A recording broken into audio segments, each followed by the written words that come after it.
கூட்டு, அதாவது வெள்ளரிக்காய் வந்து கூட்டு வைக்க போகிறேன். அதுக்கு கடலைப்பருப்பு கொஞ்சம் சிறுபருப்பு போட்டு ஒரு 10 நிமிஷத்துக்கு முன்னாடி ஊற வச்சுட்டேன்.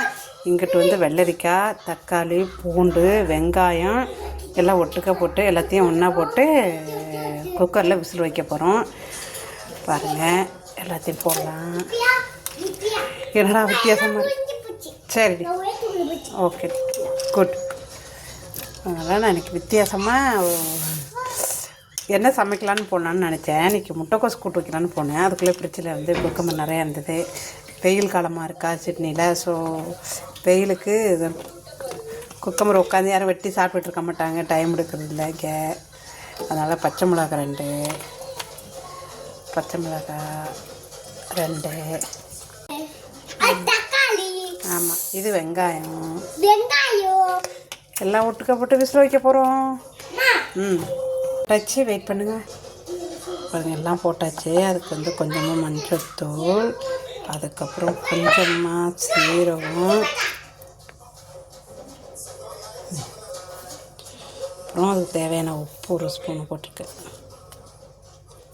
கொஞ்சமாக ஸ்பூனு தேவையான ஸ்பூன் சால்ட்டு எல்லாத்தையும் போட்டு இப்போ வந்து வச்சுட்டு அடுத்தது என்ன பண்ணலான்னு கொஞ்சமாக தேங்காய், ஒரு பச்சை மிளகாய், அப்புறம் கொஞ்சமாக பொட்டுக்கடலை போட்டு அரைக்கணும்.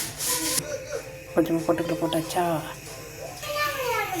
கொஞ்சோண்டு சீரகம் 1/2 டீஸ்பூனு, கொஞ்சோண்டு கொஞ்சம் பொட்டுக்கடலை, கொஞ்சம் சீரகம், கொஞ்சம் சோம்பு, ஒரு பச்சை மிளகாய், ஒரு 2 ஸ்பூன் தேங்காய் எல்லாம் போட்டு பேஸ்ட் மாதிரி அரைச்சிக்கலாம். ஏன்னா ஒரு பச்சை மிளகா போட்டேன், ஏற்கனவே 2-3 பச்சை மிளகாய் போட்டிருக்கேன் குக்கரில். அதனால் ஒரு பச்சை மிளகாய் போட்டு அரைக்க போகிறேன். வச்சு கூட்டு ரெடி ஆகிடுச்சு. நான் கொதிக்க விட்றேன். கொஞ்சோண்டு சாம்பார் தூள், வீட்டு மசாலா தூள் போடலாம். சாம்பார் தூள் விட வீட்டு சாம்பார் தூள் போட போகிறேன். இது பாருங்கள், சாம்பார் தூள் போட்டேன், வீட்டு சாம்பார் தூள் போட்டாச்சு. மசாலா சாம்பார் தூள் போடாமல், வீட்டு மசாலா தூள் போடாமல் நீங்கள் வெறும் இதை மட்டும் போட்டு வச்சாலும் நல்லா தான் இருக்கும். இப்படி போட்டு வச்சாலும் நல்லா தான் இருக்கும்.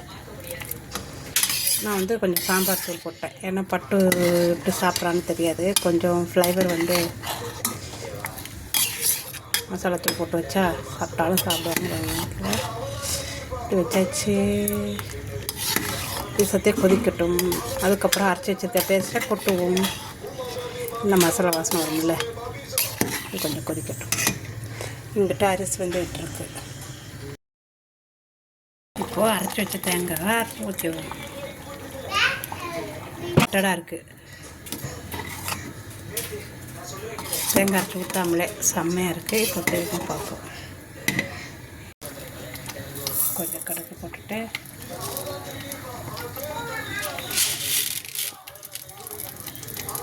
கொஞ்சமாக ஊற்றப்பருப்பு,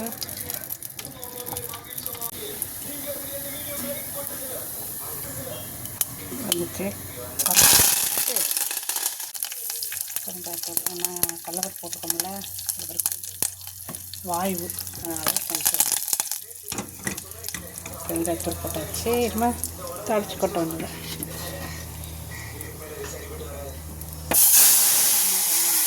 சவுண்டு கேட்டாக்கா குழம்பு டேஸ்ட்டாக இருக்குது, சொரன்னு இருக்கணும் அப்படின்னா அந்த மாதிரி சவுண்டு கேட்கணும். தாளிக்கணும், குழம்பு டேஸ்ட் நல்லா இருக்கும். நல்லா சொரன்னு கேட்டுருக்கு, தாளிச்சாச்சு. நான் வந்து இன்றைக்கி வெள்ளரிக்காய் காய்ச்சி கூட்டு செஞ்சேன்னா சூப்பராக இருந்துச்சுமா.